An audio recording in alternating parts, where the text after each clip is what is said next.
Hi doctor Jagan. Hi. So hair loss అవ్వడం లేదా I mean like deficiency factors వల్ల కానీ, హెల్త్ ఇష్యూస్ వల్ల కానీ, లేకపోతే కీమోథెరపీ పైన ఉన్న వాళ్ళకి కానీ, లేదా హెరిడిటరీ ఫ్యాక్టర్ బాల్నెస్ బట్టతల వల్ల అవన్నీ ఒక సైడ్కి పెట్టుకుంటే, ఇంకో విషయం ఏంటంటే పెయిన్ కొరుకుడని వింటాం. So what exactly it is? It's a kind of alopecia. ఈ అలోపేషియా ఏరియోటా అంటాం దాన్ని. సో ఈ అలోపేషియా ఏరియోటా ఏంటంటే ఆ ఏరియాలో హెయిర్ అనేది ఫాలికల్స్ లాస్ అయిపోతుంది, మొత్తం ఊడిపోతాయి అనమాట. సో అలా ఊడిపోవటం వలన అవుతుందంటే అక్కడ మనకి ఈ ట్రాన్స్ప్లాంటేషన్ పెట్టడానికి కూడా అవ్వదు.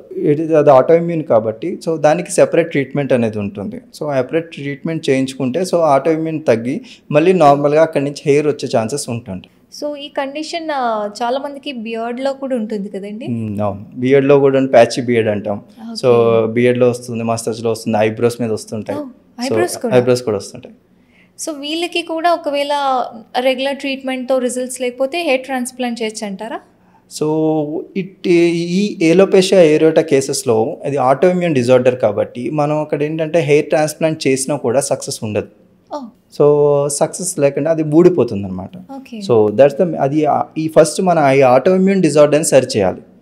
సో ఆ ట్రీట్మెంట్ సెపరేట్ ఉంటుంది. సో అది సెట్ అయిన తర్వాత మాత్రమే మనం ఒకవేళ హెయిర్ ట్రాన్స్ప్లాంట్ అది ఆగితే అప్పుడు హెయిర్ ట్రాన్స్ప్లాంటేషన్ చేయొచ్చు. బట్ అక్కడ ఏంటంటే పిఆర్పీస్ కానీ జిఎఫ్సిస్ కానీ ఇస్తుంటాం. సో బెటర్ డెవలప్మెంట్ అవ్వాలన్నమాట, దానికి మళ్ళీ తిరిగి రావాలి హెయిర్ అనేది. సో వచ్చిన తర్వాత మాత్రమే మనం హెయిర్ ట్రాన్స్ప్లాంటేషన్ చేయొచ్చు. ఇఫ్ నాట్ మనం చేసిన వేస్ట్. సో సక్సెస్ రేట్ ఎంత ఉండొచ్చు అంటారు? సో సక్సెస్ రేట్ డిపెండ్స్ అండి, బికాజ్ ఆటోఇమ్యూన్ డిజార్డర్ కాబట్టి మనం చెప్పలేం సక్సెస్ రేట్. ఎవ్రీ ఇండివిజువల్ బట్టి మారిపోతుంటుంది. సో ఒక్కొక్క ఇండివిజువల్లో ఒకలా రియాక్షన్ ఉంటుంది. సో కొంతమందికి ఏంటంటే ఒక ఓవర్ ఏ పాస్ట్ ట్రీట్మెంట్ మనం 6 monthsలో చేంజెస్ కనిపిస్తాయి. సో కొంతమందికి 1.5 year పట్టచ్చు. సో ఆ విషయంలో మన సక్సెస్ రేట్ అనేది చెప్పలేం. అంటే ఈ మధ్య చాలా హెర్బల్ ప్రోడక్ట్స్ ట్రెండింగ్లో ఉన్నాయి. సో అలాంటి అలోపేషియా కేసెస్లో మా ప్రోడక్ట్ వాడండి, ఇది వాడితే హెయిర్ మళ్ళీ వస్తుంది అది దాన్ని. So what are your views on it? నిజంగానే వస్తుంది అంటారా? సో వస్తుందా లేదా పక్కన పెడితే క్లినికల్ ట్రయల్స్ లేవండి, వీటికి కూడా క్లినికల్ ట్రయల్స్ లేవు. సో దేవర్ చెప్తున్నారు అంతే దానికి వస్తున్నాయని. సో మేబీ వస్తే వెళ్ళండి కూడా మంచిదే కదా. అంటే పేర్లు చెప్పకూడదు.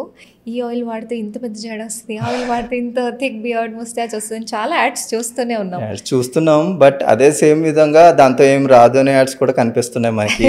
అండ్ ఇంకొకటి ఏంటంటే కొంతమంది బాల్నెస్ తగ్గించిన 200కి ఏదో పెట్టి ఏదో ఆయిల్ పూసారంట మొత్తం అందరికి. సో వాళ్ళ లేటర్ 2 weeks తర్వాత అందరికి ఇన్ఫెక్షన్స్ అయిపోయినాయి. రియల్లీ? యా.